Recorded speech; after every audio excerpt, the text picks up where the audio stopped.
ತುಮಕೂರು ಜಿಲ್ಲೆ ಗುಬ್ಬಿ ತಾಲೂಕಿನ ಕಡಬ ಗ್ರಾಮದಲ್ಲಿ ಕಾಶ್ಮೀರದ ಪಹಲ್ಗಾಮ್ ದಾಳಿ ಪ್ರಕರಣ ವಿರೋಧಿಸಿ ಪಾಕಿಸ್ತಾನದ ಧ್ವಜ ಸುಟ್ಟು ಪಾಕಿಸ್ತಾನದ ವಿರುದ್ಧ ಆಕ್ರೋಶ ಹೊರಹಾಕಿದ ಪ್ರತಿಭಟನೆಕಾರರು. ವಿಶ್ವ ಹಿಂದೂ ಪರಿಷತ್, ಬಜರಂಗ ದಳದ ಕಾರ್ಯಕರ್ತರಿಂದ ಪ್ರತಿಭಟನೆ ನಡೆಸಲಾಗಿದೆ.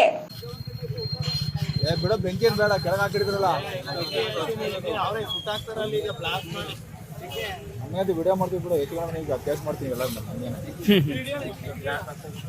ಏನು ವಿಡಿಯೋ ಮಾಡೋದು? ಭಾರತ್ ಮಾತಾ ಕೆ ಭಾರತ್ ಮಾತಾ ಕೆ ನಾವೆಲ್ಲ ಒಂದು, ನಾವೆಲ್ಲ ಹಿಂದೂ, ನಾವೆಲ್ಲ ಹಿಂದೂ, ನಾವೆಲ್ಲ ಒಂದು. ರಕ್ತದ ಕಣಕಣ ಕುದಿಯುತ್ತಿದೆ, ಹಿಂದೂ ಹಿಂದೂ ಎನ್ನುತ್ತಿದೆ. ರಕ್ತದ ಕಣಕಣ ಕುದಿಯುತ್ತಿದೆ, ಹಿಂದೂ ಹಿಂದೂ ಎನ್ನುತ್ತಿದೆ. ಸಾಕು ಬಿಡು.